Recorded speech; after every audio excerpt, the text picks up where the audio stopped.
মাধ্যম হচ্ছে এই জানেননি, কারেন্ট এতটুকু পর্যন্ত আছে। আমাদের আজকে প্রধান যিনি আজকে মধ্যমণি মাহফিলের সভাপতি, উনিও যত সময়ে এসে গেছেন। আমাদের মাহফিলের প্রধান বক্তা যিনি সারা বাংলার সৃষ্টিকারী বক্তা মুফতি মোহাম্মদ শামসুল আলম হুসেইনি সাহেব, উনিও আপনাদের খেদমতে চলে আসছেন। আমরা খুশি না বেজা? আমরা খুশি দুইটা, একটা পবিত্র ঈদে মিলাদুন নবী, আর একটা হচ্ছে কি আজকের আলেম ওলামা সকলেই আমাদের খেদমতে চলে আসছেন। আমি যারা আছি, বিশেষ করে পরিবারে যারা আছেন, আপনারা যারা খারাপ গুলো ছেড়ে মাহফিল বসে যান। শুধু গালি দিলে কি গালি হয় না, এই মাহফিলে বসছি আশেপাশে ঘোরাফেরা করবেন, এটা কিন্তু একটি ব্যাধ। মাহফিলে তাজিম করা, যদি কেউ না পবিত্র ঈদ মিলাদুল ইসলাম মাহফিল, এটা কি মিথ্যা? আমাদের নবী হাজির, এই মাহফিল কি আমাদের নবী হাজির। আবার ক্ষমতা দিয়েছে কে? আল্লাহ। নবীজি দেখেন, দেখে কি দেখেন? আজকে আমাদের প্রত্যেকের নাম বলতে পারে, নবীজির দরবারে হাজির হয়ে গেছি আমরা, নবীজির দপ্তরে নাম লিখা হয়ে গেছে। যারা আসবেন মাহফিলের মধ্যে সকলেই কিন্তু আজকে আল্লাহর দরবারে, আল্লাহর খাতায়, নবীজির প্রেম বাগানে লিখা হয়ে যাবে। সুতরাং এগুলো যারা আসেন নাই চলে আসেন। আমি বলতেছিলাম মা বাবার খেদমত ছাড়া কোনো উপায় নাই। তারা হুমা জান্নাত নারুকা, আমাদের মা বাবা হচ্ছে কি আমাদের বেহেশত এবং আমাদের জাহান্নাম। মা বাবা কি জান্নাত এবং জাহান্নাম। যদি মা বাবাকে খেদমত করতে পারেন আপনার জন্য জান্নাত অবধারিত, আর যদি আপনি মা বাবার খেদমত না করতে পারেন অসন্তুষ্টি আপনার জন্য জাহান্নাম তৈরি করে রাখছে। এখন আপনি বাছাই করে দিবেন, আপনি কি বাবার খেদমত করবেন? আমরা করবো কিনা? ইউটিউবের পিছনে খাইবে না, ইউটিউব নষ্ট করে দেবে যুবকদেরকে। এখন ঘরের মধ্যে কোন লেখাপড়া নাই, লেখাপড়া আছে, লেখাপড়া নাই। আগেকার দিনে চুল দেখতে নেই, একটা ছেলে যদি এসএসসি ইন্টার পরীক্ষা দিত, মানুষের জানতো না বাড়িতে একটা পরীক্ষা দিতেছে, কারণ তার লেখাপড়া দেখতে দাম। সবাই বলতো এইবারে পড়তেছে, আরো পরীক্ষা দিব। কি পরীক্ষা দিব? এসএসসি মেট্রিক পরীক্ষা দিব, আরো পরীক্ষা দিব। এখন মাগরিবের নামাজের পর এই যে ব্রিজটা আছে না, একটা ছেলে একটা মোবাইল নিয়ে বসে 5টা ছেলে দেয়, একটা মুরব্বী কোন একটা ডাক দেয় না, পড়াশোনা করছে, মুরব্বী ধমক করে দেবে। অনেক ছেলে আছে মুরব্বী ধমক দেবে, কিছু জানবে কি হয়েছে, আপনি তো না গ্রহণ করেন, বুঝছেন? আপনি কি করবেন? শিক্ষকরা প্রতি ছাত্র ইয়ে হয়ে যাবে। কারণ কি জানেন? একমাত্র মোবাইল, মোবাইল ছেলে মেয়েদেরকে নষ্ট করা যাচ্ছে। বেশিরভাগ মোবাইল, মাদ্রাসাতে লেখাপড়ার অবস্থা খুব খারাপ। স্কুল কলেজ ইউনিভার্সিটি তো লেখাপড়া নাই। আপনাদের অনুরোধ করবো বাবারা ভাইরা, আগামী প্রজন্ম আমাদের ভয় লাগতেছে। আজকে মা বাবারও উদাসীন। সেদিন আমরা গার্ডিয়ান ডাকছি, হয়তো নামাজ পড়ে না, এই মেয়েটা নামাজ পড়ে কি বলে বসে থাকে। আপনাদের কাছে অনুরোধ, একমাত্র নামাজ, একমাত্র কোরআন শরীফ যদি তাদেরকে দিতে পারেন অন্তরের মধ্যে, তাহলে আপনার জন্য দোয়া করবে। আর ছাড়া কি দোয়া নেই। এই ছোট বাচ্চারা, এই যে বাচ্চাটি আছে না, এরা কিন্তু এখন থেকে 1-2 বছর বাচ্চাও তার ভিতরে তার মোবাইল দিয়ে দেবে, মোবাইল দিবেন বাচ্চাদেরকে, সকালে মন্দিরে পাঠাবেন। আপনার 500 টাকা বেতন দেয়া, আপনার হাতে করে আপনি শিখান, এইখানে 500 টাকা বেতন দিয়ে কি করেন? ABCD পড়ান, আলিফ পড়ান না, 50 টাকা বেতন দিতে অন্যদেরকে অফিস থেকে। এই ছেলে, যে ছেলেদেরকে কোরআন শরীফ না পড়াবেন, এই ছেলে আপনার জন্য দোয়া করবে না, রব্বির হামহুমা দোয়া শিখবে না, মা বাবার খেদমত করবে না। খুব রিয়াজ ইউনিভার্সিটির ছেলেরা, খুব খুব কম ছেলেমেয়েরা কিন্তু আব্বা আমাকে খেদমত করে কম। ডাক্তার ইঞ্জিনিয়ার হয়, আব্বা আমার খবর খবর নেয় না, কারণ তার ওয়াইফ কি করে না, তাকে ভালো পায় না। একমাত্র যদি ছেলেকে কোন শিক্ষা দিতে পারেন, 5 ওয়াক্ত নামাজ শিক্ষা দিতে পারেন, এই ছেলে 5 ওয়াক্ত নামাজ পড়ে কোরআন শরীফ পড়ে পড়ে আপনার নামাজের শেষে পড়বে রাব্বিনা হাবহুমা কামা রাব্বায়ানি। এমন কোন দলিল আসেনি 1-2 পরে দোয়া করবে সওয়াব হবে। কোরআন শরীফে একটা হরফ পড়লে 10টা সওয়াব হয়, আর দুরূদ শরীফ একবার পড়লে 10টা সওয়াব হয়, 10টা গুনাহ মাফ হয়, 10টা মর্যাদা আল্লাহর বৃদ্ধি হয়। সুবহানাল্লাহ। দুরূদ পড়বে না ছেলে, কোরআন শরীফ পড়বে না, নামাজও পড়বে না, আব্বা আম্মার খেদমত করবে না, বরং কি করবে, মারামারি করবে, কাটাকাটি করবে এবং বেয়াদবি করবে। বেয়াদবি করে ইবাদত করবে। তা আপনাদের কাছে অনুরোধ করবো, আব্বা আম্মার খেদমত তারাই করবে যে সকল ছেলেরা কোরআন শরীফ পড়বে, 5 ওয়াক্ত নামাজ পড়বে এবং মাঝে মাঝে শিখবে। আপনি ছেলেদেরকে কোরআন শরীফ দিবেন। এখন মক্তবে ছাত্রের পাওয়া যাবে, বড় দুঃখ লাগে। আমার বাবা কয়েকদিন পড়ায়, মক্তবে ছাত্র নাই, বাজারে মসজিদে পড়ায়, বড় মসজিদে পড়ে ছাত্র নাই। কি স্কুলে 500 টাকার বেতন দে, আর কি 1 ঘন্টা 3 ঘন্টা পয়সা থাকে, 3 ঘন্টা কি পয়সা থাকে, অথচ একটা ছেলে মেয়ে কিন্তু মক্তবে না দেয় না। বিরক্ত হয়, নিজের ঘুম ঠিক করবে না। এখন মা বোনেরা নিজেরাই ঘুম ঠিক করবে না। মা বোনেরা বেজার কোনো কিছু করার নাই। আমি আমার কথাটা বলতেছি, আপনাদের কাছে অনুরোধ, আপনারা ফজর নামাজ পড়বেন, 5 ওয়াক্ত নামাজ পড়বেন। ফজর নামাজ পড়ে ছেলেদেরকে প্রস্তাব পায়খানা করে আপনার কাপড় চোপড় পরিয়ে এই বাচ্চাদেরকে কায়দা, সিপারা এবং কোরআন শরীফ বুকে জড়াই দিয়ে বক্তব্যে পাঠাবেন। দেখবেন এই ছেলে আপনার জন্য দোয়া করবে, আর নতুবা আপনার জন্য গজব। কবর জিয়ারত হইতেছে, কবর জিয়ারত কি এখন হইতেছে? সন্তান তো দোয়াই পারে না, রব্বির হামহুমা কামা রাব্বায়ানি সগীরা, এই দোয়া তো ছেলে পারে না। পড়বো তো ঠিক, আল্লাহ শিক্ষা দিয়েছে। এই মক্তবে গেছে না, হুজুরের কাছে পড়ে নাই, কোন উস্তাদের কাছে পড়ে নাই, সুতরাং এই ছেলে বেয়াদবি ছাড়াও পায় নাই। তাই যারা আপনারা আসছেন, আপনাদের তাই ধরে বলি, আপনাদের নাতি নাতন যারা আছে, ছেলে মেয়ে আছে, মক্তবে পাঠান, মাদ্রাসায় পাঠাবেন, স্কুল কলেজ ইউনিভার্সিটি পড়ো, সমস্যা নাই। এই ছেলে 5 ওয়াক্ত নামাজ পড়ে কোরআন শরীফ পড়ে, আপনি ইউনিভার্সিটিতে অনেক বড় মসজিদ আছে কিনা, কলেজের পাশে মসজিদে সে 5 ওয়াক্ত নামাজ পড়বে, নামাজ পড়ে আপনার জন্য দোয়া করবে। সুতরাং আপনি কলেজে পড়ান, ইউনিভার্সিটিতে পড়ান, মাদ্রাসায় পড়ান, মক্তবে পড়ান, কমপক্ষে কোরআন শিক্ষা দিবেন, 5 ওয়াক্ত নামাজ শিক্ষা দিবেন। এবং যদি 5 ওয়াক্ত নামাজ কোরআন শরীফ শিক্ষা না দেন, কবরের মধ্যে আজীবন আপনাকে আযাবে ভুগতে হবে। এই জন্য হাদিসে আসছে, জান্নাতুকা ওয়া নারুকা, আপনার এই মা বাবা হবে আপনার জন্য জান্নাত, এবং মা বাবা হবে কি আপনার জন্য জাহান্নাম। যদি ভালো খেদমত করতে পারে জান্নাতে চলে যাবেন, আর যদি এই খেদমত না করতে পারেন আপনি জাহান্নামে চলে যাবেন। এবং যুবকদেরকে আমি একটাই বিচার দিলাম, এখন কি তোমরা জান্নাতে যাবে নাকি জাহান্নামে যাবে? আমরা কি জান্নাতে যেতে চাই? জান্নাতে চলে নবীজির মহব্বত, মা বাবার খেদমত, নবীজির মহব্বত রাখবে। ঈদে মিলাদুন্নবী পালন করবো, শুধু মুখে নামাজ নেই, অনেক যুবকরা নামাজ পড়ো না।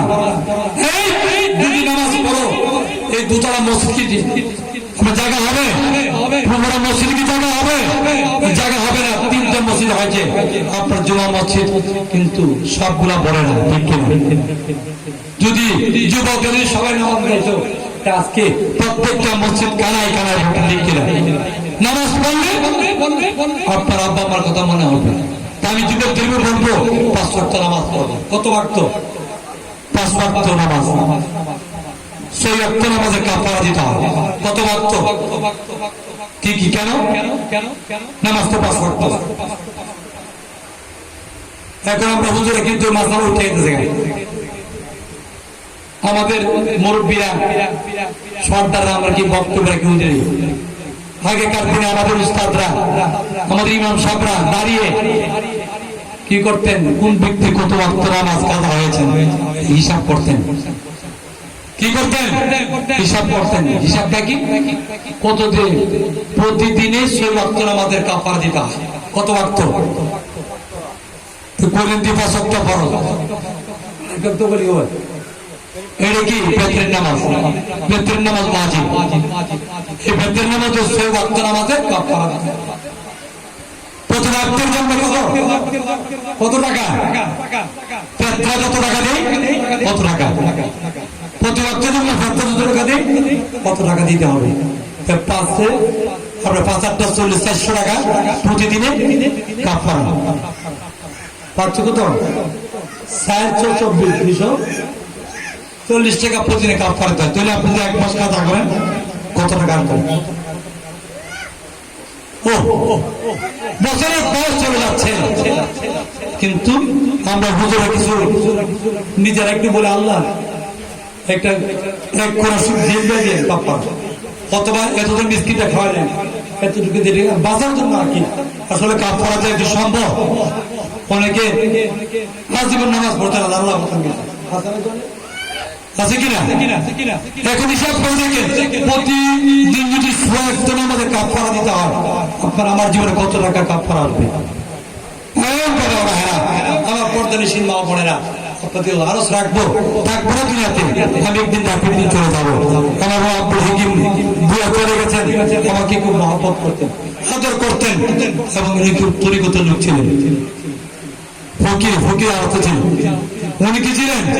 ফকির হালতে ছিলেন। ওনার কাছে অনেক কথা আমি শিখেছি, আমি বলবো না, উপরি কথা ছিল। উনি আজকে দুনিয়াতে নাই, ওরা বলতে আজকে আয়োজন করেছেন। বাবা থেকে অনুরোধ করবো, এই পরিবারে যারা আছেন, আমার বড় ভাইরা, ছোট ভাইরা, আমার ভাবিরা এবং বোনেরা যারা আছেন, প্রত্যেকে 5 ওয়াক্ত নামাজ পড়বেন। শ্বশুরের জন্য, আব্বার জন্য দোয়া করবেন, আল্লাহ যেন এই জান্নাতবাসী করে শুধু আমিন। অনেকে আমি অনেক কটু কথা বলেছি, আপনার মনে কষ্ট নেবেন না। আপনার কবরে আপনি যাবেন, আমার কবরে আমি যাব। আমার দায়িত্ব এবং কর্তব্য আপনাদেরকে 2-1টি কথা বলা। আমি মাস্টার ও শিক্ষক মানুষ, আমি কিন্তু পার্সোনালি পুজোর মতন কণ্ঠ করে আমি বক্তব্য দিতে পারি না। আমি 2টা কথা বললাম, আমরা যদি আমল করতে পারি আপনারও সওয়াব পাবো, আমিও সওয়াব পাবো, আমার আব্দুল হাকিম কাকাও সওয়াব পাবে। আমার বাবারা, আমার হুজুরা যা ওয়াজ করবেন, এই প্রত্যেকটা পরিপূর্ণ সওয়াব ওনাদের কবরের মধ্যে পৌঁছতে যাবে। আমরা যারা আসছি আমাদের আব্বা আম্মাও পাবে, ঠিক না? সকল মুসলমানের জন্য, সকল মুমিনের জন্য আজকে দোয়া করা হবে। আল্লাহ যেন আমাদের সকলকে তৌফিক দান করুন, আমিন। আজকের মাহফিল খানা যেন কবুল করেন, এবং বিদেশে যারা যাবেন, আমার ছোট ভাই দোয়া চেয়েছেন, বিদেশে যাবে, এই কাদের ভাই, ছোট ভাই, আরো যারা বিদেশে আছেন আত্মীয় স্বজন, সকলের জন্য দোয়া করবেন। আল্লাহ যেন শুরু করুন, আমিন। এবং পীর ভাই ছিল, নাম না কি ছিল? নাসির ভাই না? নাসির ভাই তো দুনিয়াতে নাই, তার জন্য দোয়া করবেন, তার জন্য। আমার বাবাজি চলে আসছেন, কেউ আসবেন বাবা মনে পড়বে?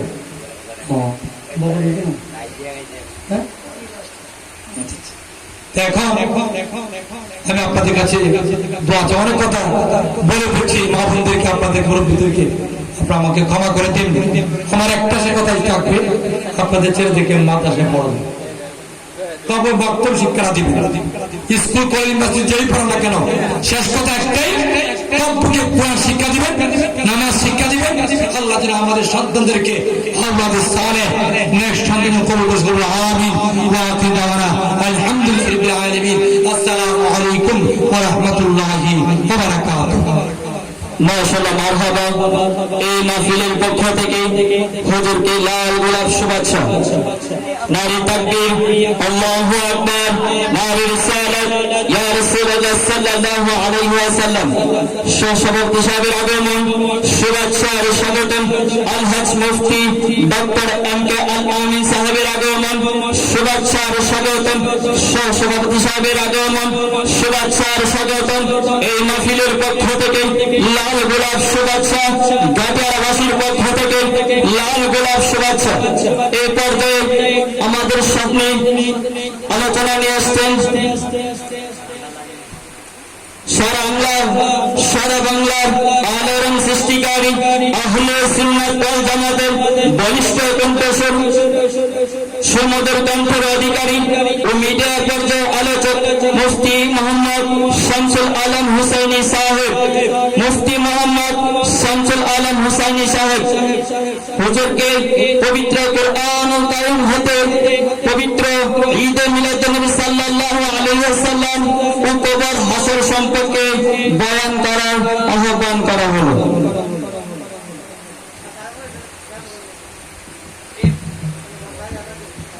এই পর্যায়ে আমাদের সামনে কোরআন তেলাওয়াত পেশ করবেন মোহাম্মদ জুবাইদ ভাইয়া।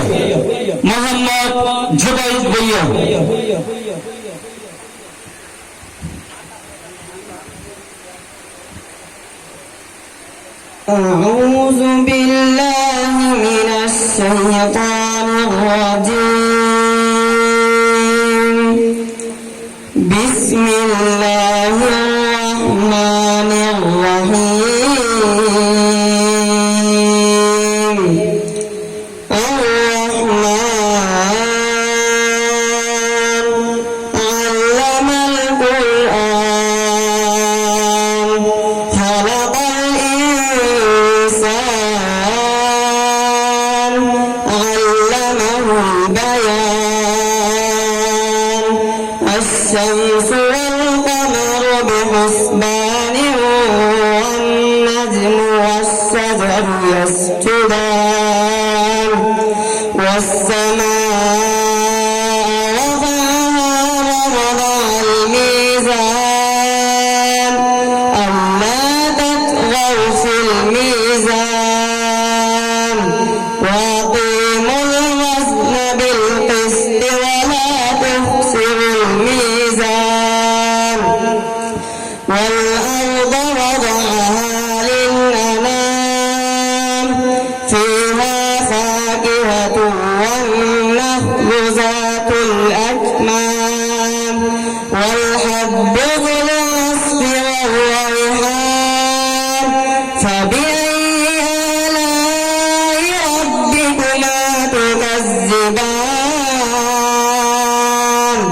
خلق الإنسان من صلصال كالفخار وخلق الجان من مارج من نار. فبأي آلاء ربكما تكذبان. مرج البحرين يلتقيان بينهما برزخ لا يبغيان. فبأي آلاء ربكما تكذبان. يخرج منهم صدق الله العلي العظيم.